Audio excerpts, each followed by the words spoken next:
प्यारे बच्चों, आज पुनः समाजशास्त्र के एक नए टॉपिक के साथ मैं Dharmendra Yadav CBSE inter college Itwaha Gaur Basti की तरफ से पुनः उपस्थित हुआ हूँ। कल जो है हम लोग सामाजिक संबंधों के बारे में अध्ययन किया था। आज उसी से रिलेटेड एक टॉपिक है कि संबंधों में जटिलता तथा परिवर्तन। संबंधों में जटिलता तथा परिवर्तन। तो करा संबंधों में जटिलता तथा परिवर्तन कैसे आता है? तो देखें, करा जिन सामाजिक संबंधों में समाज का निर्माण होता है, जिन सामाजिक संबंधों में समाज का निर्माण होता है, वो जटिल होने के साथ साथ परिवर्तनशील भी होते हैं। समझ में आया? कह रहा है कि जिन सामाजिक संबंधों में समाज का निर्माण होता है, वे जटिल होने के साथ साथ परिवर्तनशील होते हैं। कहने का मतलब कि देखिए, समाज केवल आपके आसपास तक ही सीमित नहीं है। समझ में आया ना? वो कहा केवल आपके परिवार या पास पड़ोस तक ही सीमित नहीं है, बल्कि जैसे जैसे उसका विस्तार होता रहेगा, उसमें जटिलता आती रहेगी, उसमें परिवर्तन होता रहेगा, नहीं उसकी व्यापकता बढ़ती ही चली जाएगी। एक समाजशास्त्री हैं C.W. मिल्स, हिंदी में बोलते हैं C. राइट मिल्स इनको कहा जाता है। इन्होंने बताया कि जब किसी समाज में, ध्यान दीजिएगा, जब किसी समाज में औद्योगिकीकरण और नगरीकरण बढ़ता है, बात समझ गए ना? जैसे मान लीजिए कोई समाज है, उसमें जब विकास होना शुरू होता है, औद्योगिकीकरण होता है या नगरीकरण होता है, तब अगर कोई किसान है, ध्यान दीजिएगा, अगर कोई किसान है तो वो श्रमिक बन जाता है। क्या बन जाता है? श्रमिक। अब मान लीजिए जैसे कोई व्यक्ति गांव में रह रहा है, खेती बाड़ी करता, तो किसान ही तो कहलाएगा। बट अगर वो अपने गांव को छोड़कर किसी शहर में जब जाता है, तो वहाँ खेती करने को तो मिलता नहीं, किसी फैक्ट्री में काम करना पड़ता है, किसी विभाग में काम करना पड़ता है। तो मतलब अब वो एक किसान से क्या बन गया? श्रमिक बन गया। उसी तरह से कहता है, और भूमि के सामंत एवं जागीरदार, कहा जो गांव में जिनके पास ढेर सारी जमीनें हुआ करती हैं, जिनको जो है लैंडलॉर्ड्स कहा जाता है, कहा वो जब नगर की तरफ प्रवेश करते हैं तो अब वो जमींदार या सामंत नहीं कहलाते, बल्कि वो किसके नाम से जाने जाते हैं? व्यापारी बन जाते हैं, बिजनेसमैन बन जाते हैं वो। समझ गए ना? तो कहता है कि जब किसी समाज में औद्योगिकीकरण या नगरीकरण बढ़ता है, तो वहां पर रहने वाला किसान श्रमिक बन जाता है, जमींदार व्यापारी के रूप में परिवर्तित हो जाता है। यानी कहने का मतलब परिवर्तन निश्चित रूप से होता है।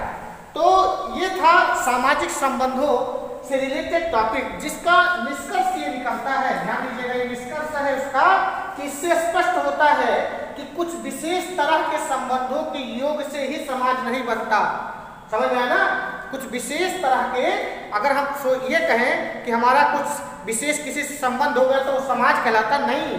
कहता कुछ विशेष तरह के संबंधों के योग से ही समाज नहीं बनता, बल्कि यह संबंध जो है सामाजिक नियमों एवं कानून से व्यवस्थित होते हैं। का समाज का अपना एक नियम होता है, उसका अपना कानून होता है, उससे व्यवस्थित होता है, और इसी व्यवस्था को ही समाज का नाम दिया जाता है।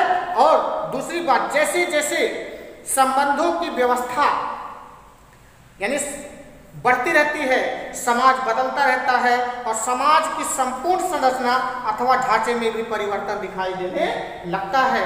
तो ये था सामाजिक संबंधों से व्यवस्थित कुछ उसके टॉपिक्स थे जिसके बारे में बताया। अब इसके आगे जो है, क्योंकि कह रहा इसी व्यवस्था को समाज कहते हैं, तो अब हम जो है समाज के बारे में देखेंगे कि समाज है क्या। यानी अगला टॉपिक हमारा होगा समाज। समाज क्या है, समाज की परिभाषा क्या है, उसके बारे में हम पढ़ेंगे। इसको नोट कर लीजिए, आगे हम फिर बताते हैं। हाँ, तो आइए देखते हैं समाज क्या है। समाज का अर्थ सबसे पहले, यानी मीनिंग ऑफ सोसाइटी की बात अगर करते हैं, तो कहता है सामान्य बोलचाल की भाषा में समाज शब्द का अभिप्राय व्यक्तियों के समूह से होता है।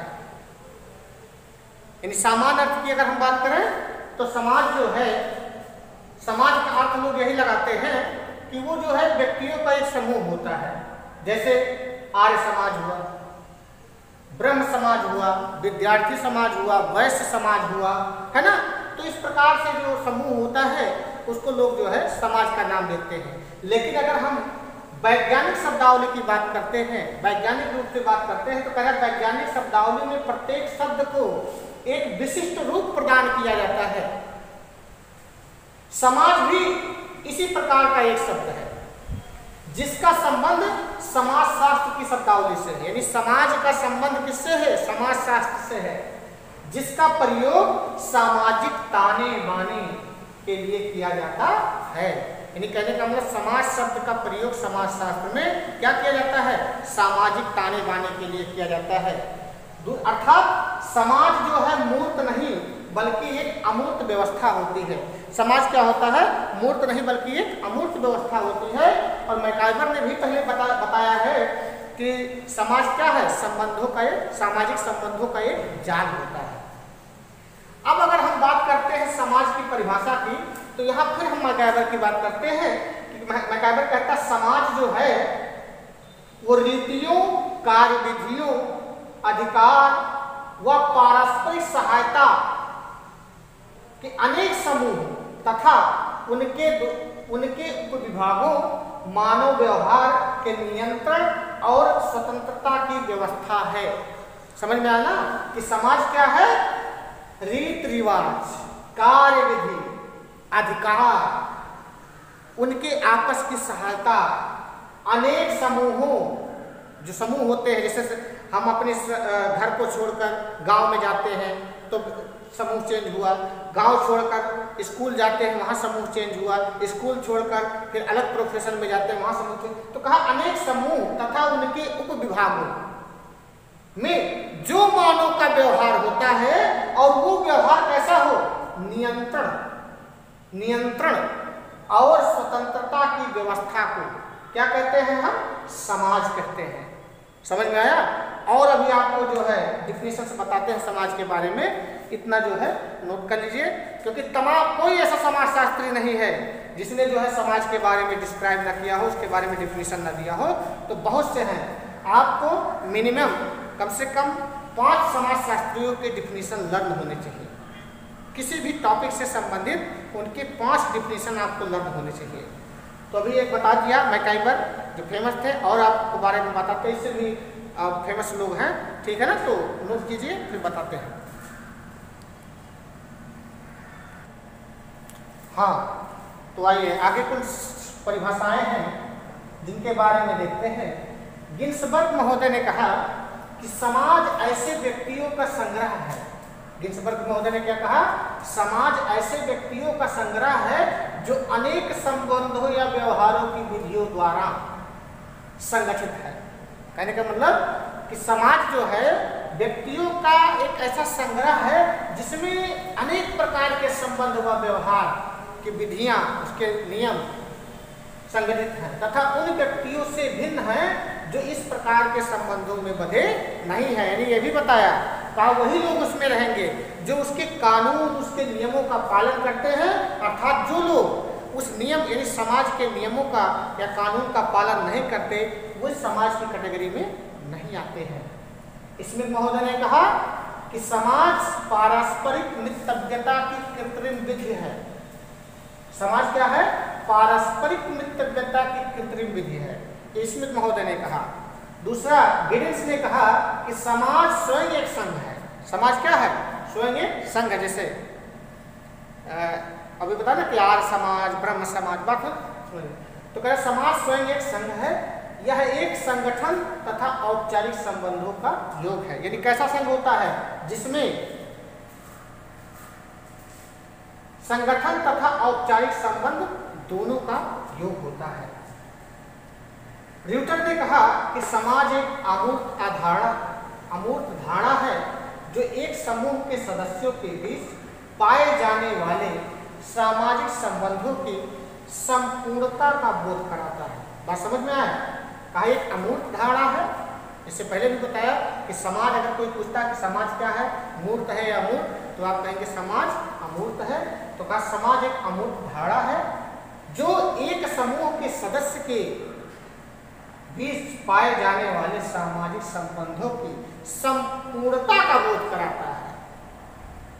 मतलब जो उस समाज में है उसके संपूर्ण होने की बात करता है वो, यानी कहने का मतलब उसके नियम, उसके व्यवस्था वो फॉलो कर रहा है तो वो एक कंप्लीट समाज का निर्माण करता है। और लास्ट में लैपियर महोदय ने कहा कि समाज मनुष्यों के समूह का नाम नहीं है। अगर लोग ये कहते हैं कि समाज मनुष्यों के समूह का नाम है तो ऐसा नहीं है, बल्कि यह समूह के अंतः संबंधों की एक जटिल व्यवस्था है। यानी समाज के अंदर जो अंतः संबंध पाए जाते हैं, उसके जो नियम होते हैं, उसके जो व्यवहार होते हैं, जो इसका पालन करते हैं, यानी उन संबंधों को, उसके जो आंतरिक संबंध हैं उससे जो जुड़े होते हैं उसको समाज कहा जाता है। यानी वैसे तो संसार में बहुत मनुष्य होते, बहुत लोग होते हैं, लेकिन कहा वास्तव में जो समाज होता है वह एक अंतः संबंध से जुड़ा होता है, और जब तक वो जुड़ा नहीं होगा वो समाज नहीं कहलाता है। तो ये था समाज का अर्थ और उसकी परिभाषा। नेक्स्ट वीडियो में इसके बचे हुए टॉपिक्स के बारे में और आपको बताएंगे। हाँ, एक चीज़ ध्यान रखिएगा आप लोग कि जो भी आपको बताया जा रहा है इसका नोट्स, इसलिए टॉपिक वाइज आपको पढ़ाया जा रहा है, आप अपने नोटबुक में नोट करते रहेंगे और जहां नहीं समझ में आएगा उसको जो है आप कमेंट कीजिएगा और चैनल को सब्सक्राइब कीजिएगा। धन्यवाद।